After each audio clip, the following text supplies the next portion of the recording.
நமஸ்தே குட்டீஸ், நம்மளோட குட்டி ஹிந்தி லேர்னர் சேனல்ல நம்ம இன்னைக்கு பார்க்க போறது சென்ட்ரல் ஹிந்தி டைரக்டரேட்டால நடத்தப்படுற சர்டிபிகேட் கோர்ஸ், அதாவது சான்றிதழ் பாடத்திட்டம். தமிழ் வழியில படிக்கிறது. அதோட அசைன்மெண்ட் பயிற்சித்தாள் நம்ம 7 வரைக்கும் பார்த்தாச்சு. இன்னைக்கு 8வது பார்க்க போறோம். இதுல ஃபர்ஸ்ட் எக்ஸசைஸ் பாருங்க. மாதிரியின் படி அட்டவணையில் தரப்பட்டுள்ள வினையடி சொற்களுக்கு ஏவல் வினை சொற்கள் எழுதுக. இதுல வினைச்சொல் கொடுத்திருக்காங்க. அது தூ அப்படின்னு போடும்போது எப்படி மாறும், தும்னு வரும்போது எப்படி மாறும், அதாவது மரியாதையா இல்லைன்னா ப்ளூரல் ஃபார்ம்ல யூஸ் பண்ணும்போது எப்படி மாறும், அந்த வினைச்சொற்கள் எப்படி மாறும் அப்படிங்கறத இதுல நம்ம எழுதியிருக்கோம். இதை நீங்க அப்படியே காப்பி பண்ணிக்கலாம். அடுத்து பாருங்க, செகண்ட் எக்ஸசைஸ். அடைப்புக்குறிக்குள் தரப்பட்டுள்ள வினையடி சொற்களுக்கு பொருத்தமான ஏவல் வினை வடிவங்களை கொண்டு கோடிட்ட இடங்களை நிரப்புக. இங்க இந்த பிதாஜி கானா அப்படின்னு நிறுத்தியிருக்காங்க. இங்க கா அப்படின்னு கொடுத்துருக்காங்க.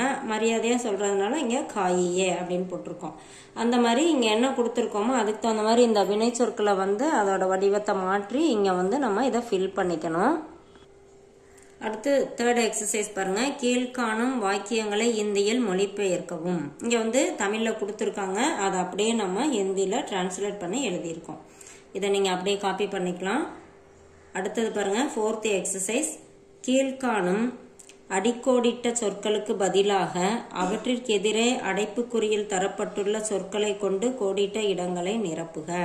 இங்க ஃபர்ஸ்ட்ல பாத்தீங்கன்னா அந்த ஆ பகுதியில அந்தர் ஐஏ அப்படின்னு இருக்கு. இங்க அந்தர் அப்படிங்கறத எடுத்துட்டு இங்க கொடுத்திருக்க வேர்ட்ஸ் யூஸ் பண்ணி இந்த சென்டென்ஸ் நம்ம கிரியேட் பண்ணியிருக்கோம். பகுதி ஆ, அடுத்தது ஆவும் இதே மாதிரிதான்.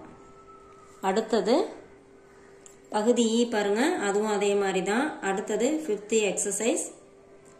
மாதிரியின் படி கீழ்காணும் வாக்கியங்களை மாற்றி அமைக்கவும். இங்க எக்ஸாம்பிள் கொடுத்திருக்காங்க. அது எப்படி மாத்திருக்காங்களோ அதே மாதிரி இங்க இருக்க சென்டென்ஸ் எல்லாம் மாத்த சொல்லியிருக்காங்க.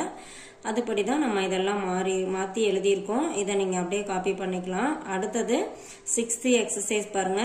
கீழ்காணும் கோடிட்ட வரிகளுக்கு எதிரே அடைப்புக்குறியில் தரப்பட்டுள்ள பெயர் சொற்களுக்கு ஏற்ற பன்மை வடிவங்களை கொண்டு மாதிரியின்படி வாக்கியங்களை மாற்றி அமைக்கவும். இங்க இந்த எக்ஸாம்பிள் பாருங்க. எக்ஸாம்பிள்ல சினேமா ஹால் கே சாம்னே லோகோ கி பீட் ஹை அப்படின்னு இருக்கு. இங்க லோகோக்கு பதிலா லட்கா அப்படிங்கிற இந்த வார்த்தையை ப்ளூரலா மாத்தி இங்க சென்டென்ஸ் கிரியேட் பண்ணிருக்காங்க. அதே மாதிரி இங்க எல்லாமே சிங்குலர்ல கொடுத்திருக்காங்க. இதை அப்படியே ப்ளூரல்ல மாத்திட்டு நம்ம இந்த சென்டென்ஸ் நம்ம கிரியேட் பண்ணணும். இதே மாதிரி 7 சென்டென்ஸ் இருக்கு. இதை அப்படியே நீங்க இருக்க மாதிரி காப்பி பண்ணிக்கலாம். அடுத்தது 7th எக்ஸசைஸ் பாருங்க. கீழ்காணும் அட்டவணையின் கட்டங்களில் தரப்பட்டுள்ள சொற்களை பொருத்தமான வகையில் அமைத்து 10 வாக்கியங்கள் எழுதவும். இங்க இந்த டேபிள்ல கொடுத்துருக்காங்க இல்லையா, இந்த வார்த்தைகளை யூஸ் பண்ணி நம்ம சென்டென்ஸ் 10 சென்டென்ஸ் கிரியேட் பண்ண சொல்லியிருக்காங்க. இங்க அந்த மாதிரி தான் நம்ம கிரியேட் பண்ணியிருக்கோம். இதுல இருக்க மாதிரியே நீங்க எழுதிக்கலாம். இல்ல நீங்களா கூட சென்டென்ஸ் இதுக்கு நீங்க கிரியேட் பண்ணிக்கலாம். இதை அப்படியே கூட நீங்க காப்பி பண்ணிக்கலாம்.